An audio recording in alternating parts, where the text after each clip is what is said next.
Welcome everyone. Let's begin our lesson for today by going over the learning goals and success criteria. First, what are we learning? We're learning how to graph linear inequalities using slope and y-intercept, and we're learning how to use the correct line and shading for graphs of inequalities. How are we learning it? Through the Graphing Linear Inequalities Part 2 notes and the Graphing Linear Inequalities Part 2 assignment. When can we use this information? To determine which scores you can receive on your final exam that will allow you to pass the course.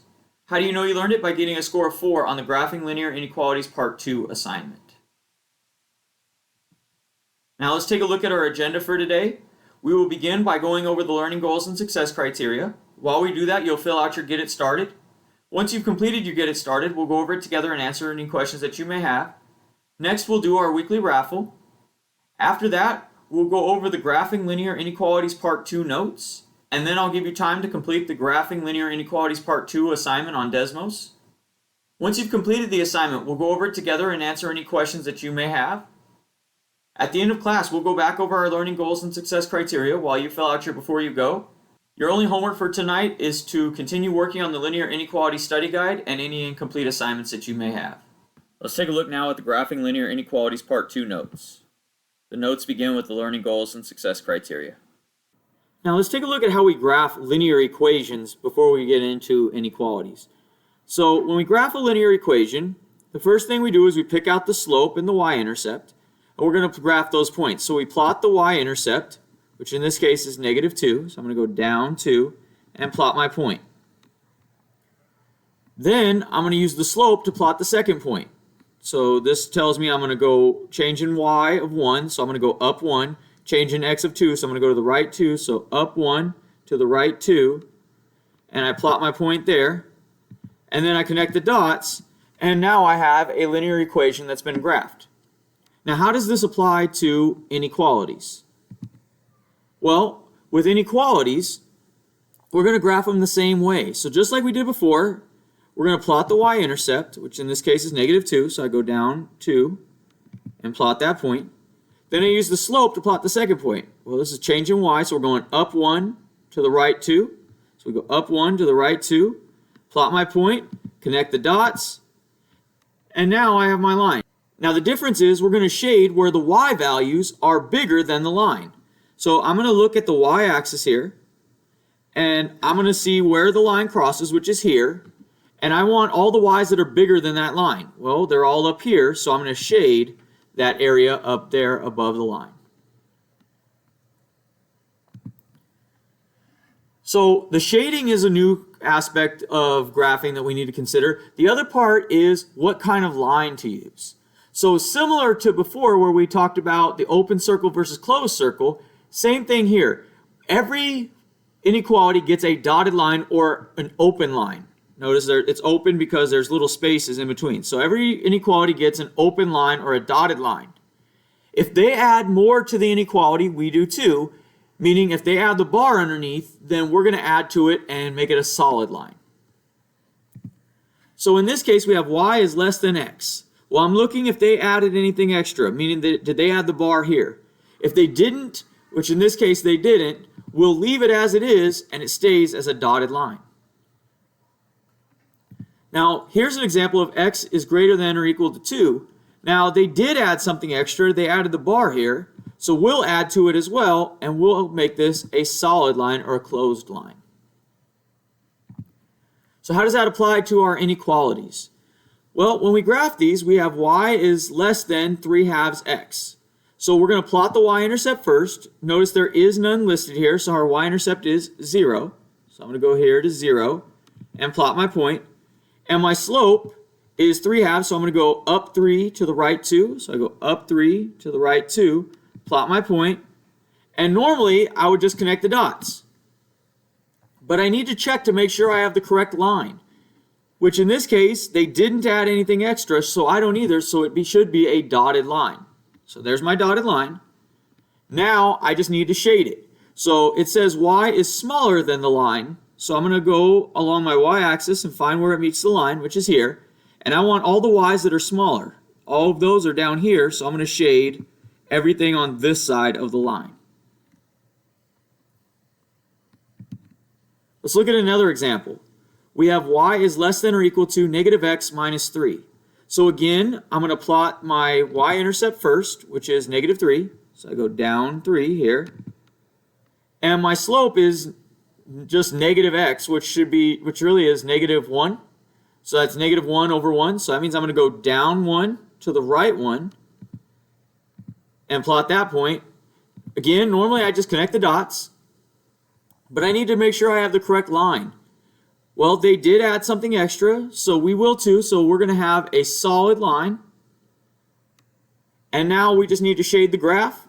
It says y is smaller than the line. So I'm going to go along my y-axis and find where they meet, which is here. And I'm going to look at all the y's that are smaller than the line, which are down here. So I'm going to go ahead and shade this area here. And that's how I graph the linear inequality. There's a video here that shows you how to check your work using Desmos after you've already graphed the linear inequality, so you can check it using Desmos. Let's talk now about how to check our work using Desmos when working with linear inequalities. So we're going to let Desmos graph linear inequalities for us so that we can check that against the work that we've done on our activities. So we're going to go to desmos.com and we're going to click on Graphing Calculator. And now we're going to go ahead and enter the inequality that we want to graph. So let's say it's y. Now to do the inequality symbols, we'll go down here to where it says keypad and click there. And here's all your inequality symbols. So let's say it's greater than or equal to. And then we can put in 3/2 x minus 5.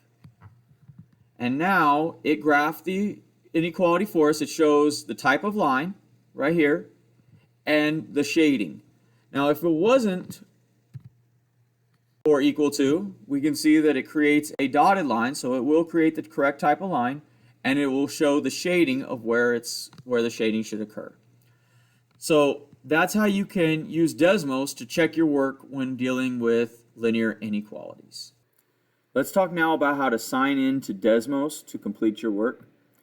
So what we're going to do is you're going to click on the link to go to the assignment, and it should take you to a page that looks kind of like this. And right here where it says sign in with Google, we're going to click there. And it's going to pop up with our email accounts. You're going to click on your school email account, and it should already have you logged in because you should have already been logged in using Google Classroom. From there, I'm just going to click start the activity, and it will take me into the assignment and allow me to begin. So that's how you will log in to Desmos using Google. Let's take a look now at the Graphing Linear Inequalities Part 2 assignment. So the assignment begins with the learning goals and success criteria here. If you continue to scroll down, there's a link that'll take us to the Desmos activity. When we click on that link, it takes us to a page that looks like this. We're going to go ahead and click Start the Activity.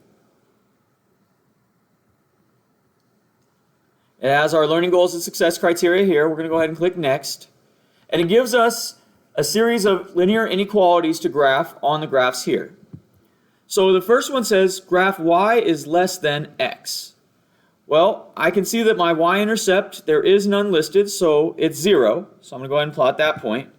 And there's no slope in front of the x, but there is one x there, so that means the slope is 1. So I'm going to go up 1, over 1. And plot my point, and then I'm going to connect the dots. So I'm going to use the line tool here and click on this point and connect it to this point here. And I'm going to do the same thing in the other direction from this point through the other one, just like that. Now there is no way to do a dotted line, so what we're going to do is we're going to use the text box to state that this is going to be a dotted line. So I just put that it's a dotted line. I'm going to leave that right here. Now from that, I need to do my shading. So it says y is smaller, so I want all the y's that are smaller than this line. So here's this line, and I'm going to go below it. So I should be shading everything over here. So I'm going to use my pen tool and just kind of do some squiggles here to show that this area is shaded. You do not need to fill the whole thing in, just enough to show me that you know where we're shading. And then we'll go down and do the next one. Next one says y is greater than or equal to negative x. So again, I'm going to plot my y-intercept first. My y-intercept in this case, there is none, so it's 0. And my slope doesn't exist, right? I don't have one, but there's a negative 1x there. So that means that my slope is negative 1. So I'm going to go down 1, right 1, and plot my point. Now I'm going to use my line tool to connect the dots. So I'm going to click on this point and drag it through the other point, just like that. And I'm going to do the same thing in the other direction. I'm going to click on this point and drag it through this one. And there's my line. Now, this one, they did add something extra, so I am too. So I'm going to put that this one is a solid line. And now I just need to figure out where to shade.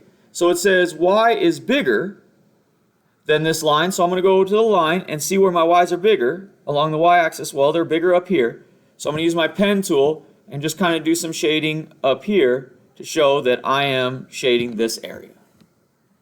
And then I'll click Next. And it'll give me 2 more inequalities to draw in. And I'll continue to do that. I'll answer each of them. And when I get to the last slide and finish that up, I'll go back to my Google form. You'll click Next, and that'll send you to your Before You Go. Once you're done with your Before You Go, you can submit your work on Google Classroom.